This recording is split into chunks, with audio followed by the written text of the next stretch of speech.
우리 오늘 같이 은혜를 받으실 말씀은 열왕기하 10장 28절에서요 29절 말씀입니다. 우리 같이 한 목소리로 읽도록 하겠습니다. 자, 시작. 예후와 이가 같이 이스라엘 중에서 바알을 멸하였으나 이스라엘에게 범죄하게 한 느밧의 아들 여로보암의 죄 곧 베델과 단에 있는 금송아지를 섬기는 죄에서는 떠나지 아니하였더라. 아멘. 자, 오늘은 그냥 진행하겠습니다. 두 왕에 대한 이야기입니다. 두 왕에 대한 이야기로부터 오늘 말씀을 좀 증거하려고 하는데 죄를 안 짓는 것보다 중요한 것, 이것이라는 제목으로 좀 말씀을 좀 나눠보려고 합니다. 자, 열왕기하 우리 10장 보면은 여기에 두 명의 왕이 등장을 하는데 첫 번째는 예후라고 하는 왕이고요. 두 번째는 요아스라고 하는 왕입니다. 근데 예후라고 하는 왕은, 이 왕은 어떤 사람이냐면 여태까지 우리가 계속 얘기했던 누구죠? 아합과 이세벨의 뒤를 이어서 이제 왕이 된 사람이에요. 그런데 이제 이 예후라는 사람이 어떻게 했냐면 아합이라는 사람은 전쟁 중에 전사합니다. 전사하는데 이 예후라는 사람이 이세벨과 또 아합과 이세벨의 자녀 70명, 사마리아 성에 있는 70명의 자녀를 다 죽여버립니다. 쉽게 말하면 구테타를 일으킨 거예요. 그래서 왕이 됩니다. 그러면서 그 왕권을 딱 잡았을 때에 어떤 일을 했냐면 아합과 이세벨이 끌고 왔던 바알과 아세라를 섬기는 그 종교를 아예 없애버렸어요. 어떻게 없앴냐면 전국에 북이스라엘 전국에 이제 왕의 이름으로 이렇게 명령을 내립니다. 바알과 아세라를 섬기는 사람은 다 모여라 그러는 거예요. 다 모여라. 자기도 예배드리겠다 이런 식으로 해가지고 다 모이게 한 거예요. 그래서 한 장소에 모인 다음에 어떻게 했냐면 그냥 거기 있는 사람을 싹 다 죽여버린 거예요. 그리고 바알과 아세라를 섬기는 신당을 뭐로 만들어버렸냐면 변소로 만들어버렸어요. 그러면서 이 예후가 무슨 얘기를 했냐면 여호와 하나님을 향한 나의 열심을 보라 막 이랬단 말이에요.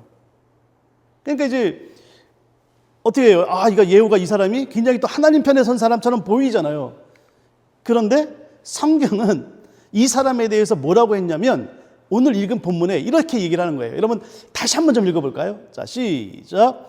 예후와 이와 같이 이스라엘 중에서 바알을 멸하였으나 이스라엘에게 범죄한 느밧의 아들 여로보암의 죄 곧 베델과 단에 있는 금송아지를 섬기는 죄에서는 떠나지 아니하였더라. 뭐냐면 바알과 아세라를 섬기는 이걸 다 없애버렸단 말이에요. 그런데 뭘 섬기고 있어요? 금송아지를 섬기고 있는 거예요. 이게 뭐냐면 쉽게 얘기하자면 좀 이렇게 표현한 게 맞는지 모르겠지만 하나님을 믿는 크리스찬이 신천지에 빠져가지고 통일교를 다 죽여버린 거예요.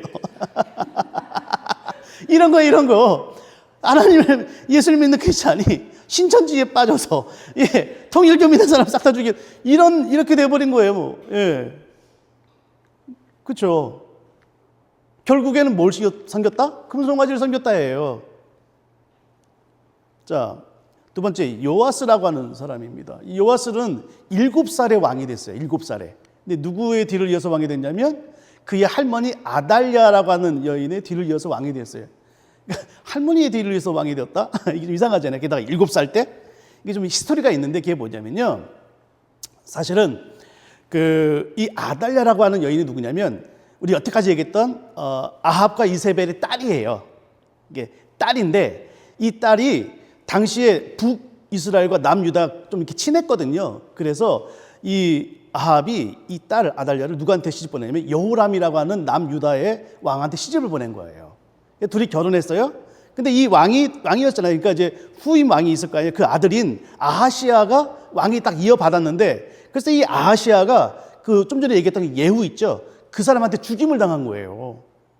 그러니까 어떻게 되냐면 왕이 없어져 버린 거죠. 근데 아달랴가 어떻게 했냐면 자기가 왕이 되려고요. 그 밑에 있는 왕의 어떤 후보들을요. 싹 다 죽여버린 거예요.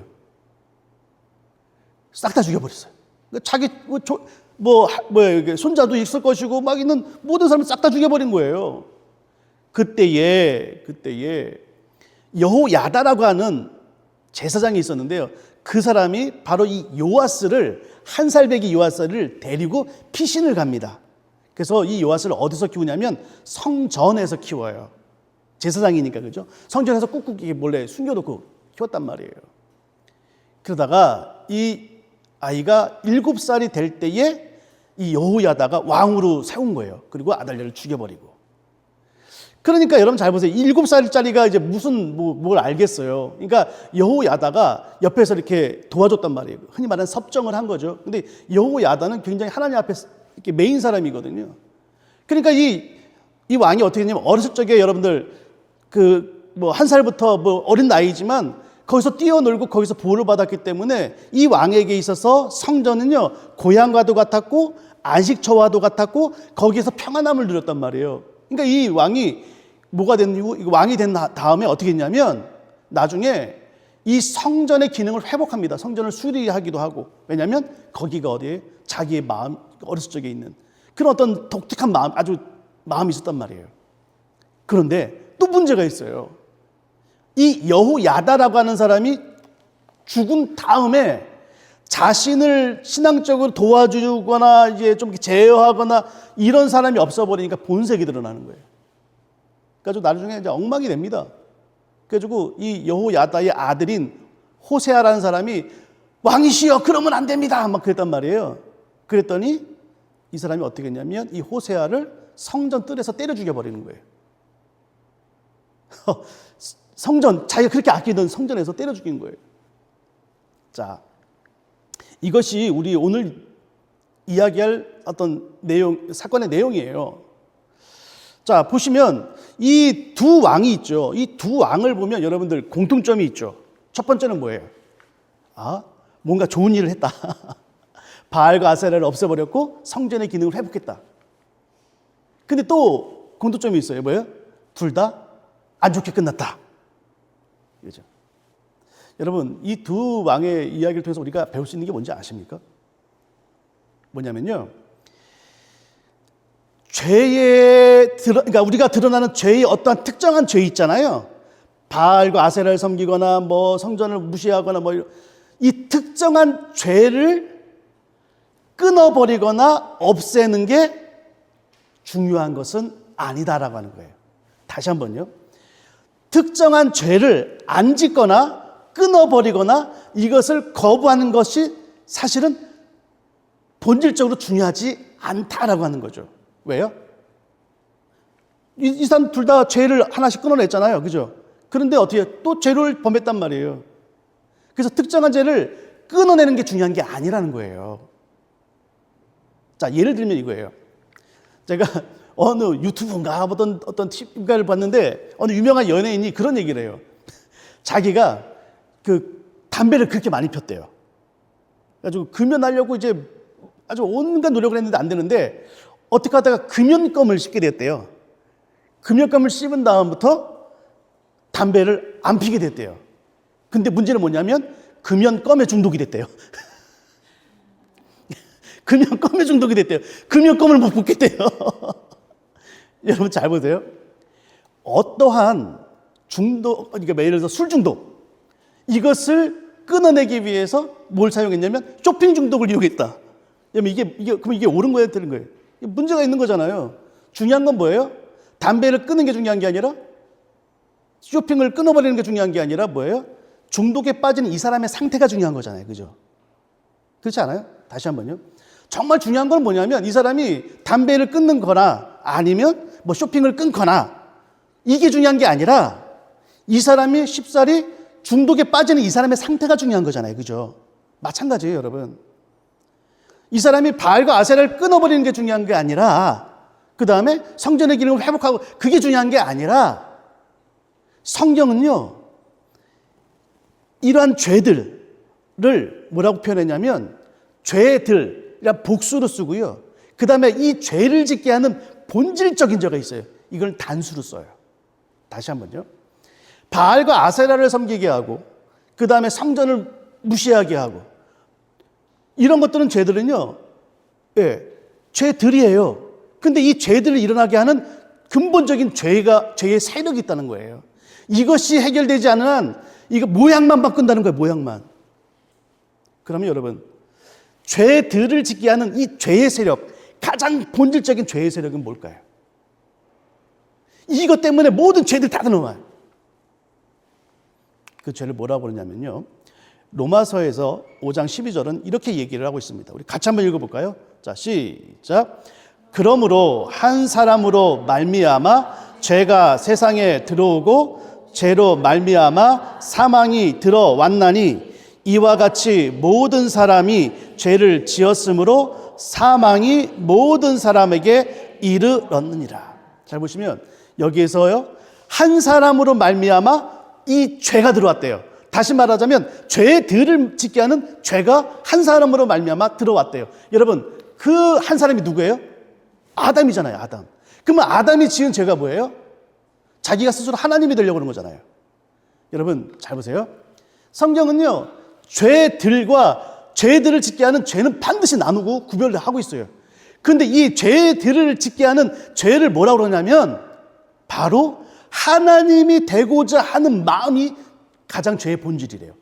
열왕기의 말씀을 따라서 표현하자면 스스로 왕이 되려고 하는 이 마음이 뭐예요? 죄의 본질이라는 거예요.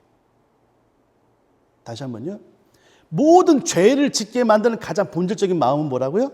자기가 왕이 되는 거예요. 자기가 왕이 되는.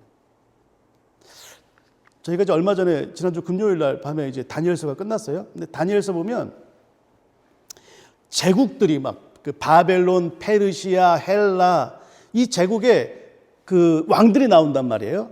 근데 이 왕들에게 공통적으로 붙는 문장이 있었어요. 그게 뭔지 아세요? 이 제국의 왕들이 뭐예요? 힘이 있잖아요. 파워가 있잖아요. 그런데 이 왕들을 표현할 때 언제나 공통적으로 붙는 문장이 뭐였냐면 자기 마음대로 행하더라였어요. 여러분, 힘이 있으니까요, 뭐예요? 자기 마음대로 행하더라. 이 사람들은요, 힘이 있으니까 자기 행복이 뭐였어요? 자기 마음대로 행하는 거예요. 혹시 여러분들, 여러분의 행복의 조건이 좀 마음대로 살아보고 싶은 거예요? 내 마음대로 됐으면 좋겠는 거예요? 내 마음대로 살아보고 싶고, 내 마음대로 해보고 싶고, 그게 뭐예요? 내가 왕이 되고자 싶은 마음이라는 거예요. 여기에서 뭐예요? 죄들이 나온다는 것이죠.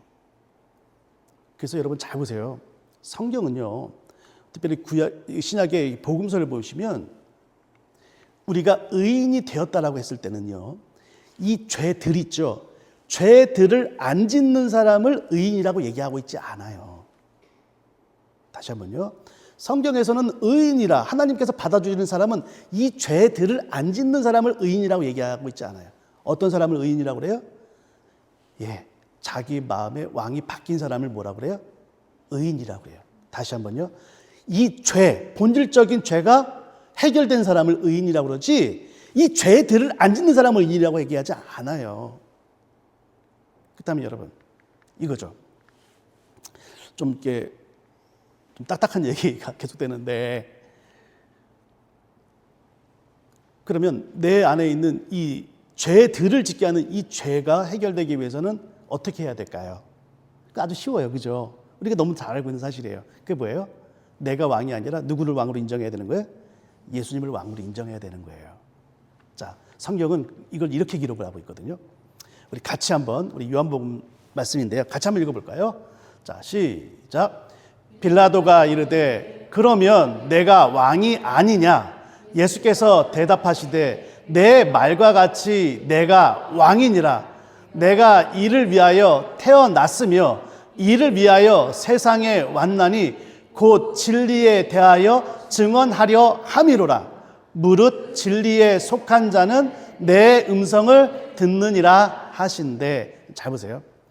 네가 진짜 왕이냐라고 물어봤을 때 예수님이 뭐라고 했어요? 네가 그렇게 대답했다. 맞다. 나는 왕이다. 라고 하는 거예요. 내가 진짜 왕이라는 거예요. 그런데요, 이 왕이 하는 역할이 뭐라고 그랬어요? 여기 본문에 보니까 독특하게 진리를 가르친다. 진리에 대해서 증언한다는 것이죠. 자, 이 진리가 뭘까요? 오늘 이 두 가지만 얘기하고 오늘 말씀 마치려고 그래요. 이 진리가 뭐냐면, 첫 번째는 뭐냐면 예수님께서요 십자가에 죽으시고 부활하심으로 인해서 우리 안에 진짜 왕이라는 것이죠. 그리고 그 예수님을 믿으면 우리는 하나님의 자녀가 되고 의인이 되었다라고 하는 그 내용이에요. 다시 한번요. 첫 번째 이 진리의 내용은 뭐냐면 예수 그리스도의 십자가의 죽으심과 뭐예요? 부활하심이에요. 그래서 예수님을 나의 구주로 영접한 사람은 의인이 되는 거예요. 주인이 바뀌어버렸으니까, 그죠? 왕이 바뀌었으니까.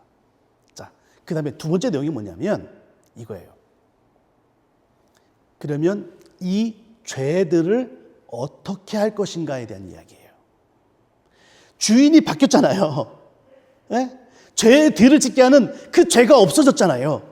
그러면 이 죄들을 어떻게 할 것인가가 두 번째 진리의 내용이에요. 자, 이것을 이해하기 위해서 질문 한 가지 하죠. 내 안에, 그러니까 계속 반복해서 말씀을 드리지만 죄들을 짓게 하는 건 죄라고 그랬어요. 하나님이 되고자 하는 마음, 왕이 되고자 하는 마음이 예수님을 영접함으로 예수님이 왕이 됨으로 바뀌었단 말이에요. 그렇죠? 그러면 그 사람을 우리가 의인이라고 하는데, 그러면 의인은 죄들을 안 질까요?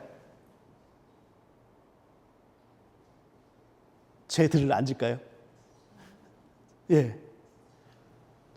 아니, 죄들을 짓게 하는 이게 바뀌었는데 왜 안 지어야 되는 게 맞지 않습니까? 라고 하는 거예요. 그렇게 말할 수 있지 않나요?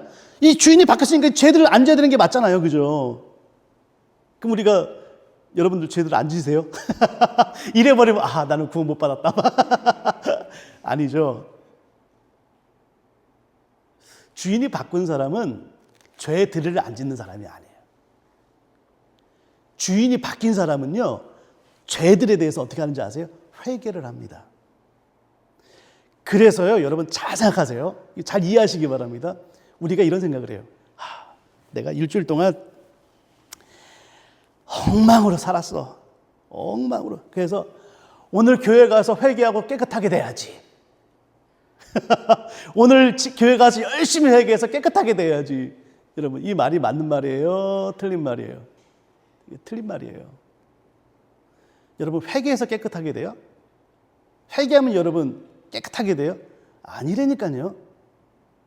회개하면 깨끗하게 된 게 아니에요. 회개는요, 이미 내 주인이 바뀌었기 때문에 나타나는 현상이에요. 다시 한번요. 회개는요, 회개하면 내가 깨끗하게 되는 게 아니라 이미 내 안에 주인이 바뀐 사람이 하나님 앞에 나의 연약함을 아뢰는 거예요. 이미 깨끗하게 된 거예요. 이 부분 이해가 되십니까? 그래서 여러분들 회개를 하십니까? 정말 여러분 주님을 붙잡고 회개를 하세요? 여러분 안에 뭐가 성령님이 계신 거예요. 아멘입니까? 여러분 주인이 바뀌신 거예요. 그러면 주인이 안 바뀐 사람은 그러면 회개 안 합니까? 예, 못 해요. 뭐 하죠? 후회를 해요. 회개를 하는 게 아니라 후회를 해요. 그래서 여러분 진짜 하나님 앞에 정말 눈물로 하나님 죄에 대해서 회개한 적 있으세요? 여러분 주인이 바뀐 결과라니까요. 회개했기 때문에 깨끗한 게 아니라 이미 여러분 깨끗함이 됐어요.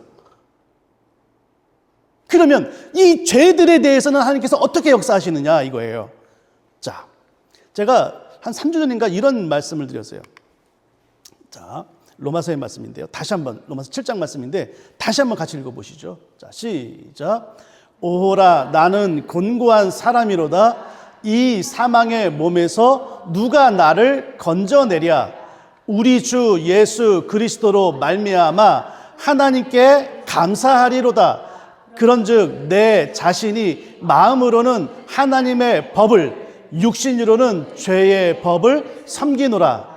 그러므로 이제 그리스도 예수 안에 있는 자에게는 결코 정죄함이 없나니 이는 그리스도 예수 안에 있는 생명의 성령의 법이 죄와 사망의 법에서 너를 해방하였습니다.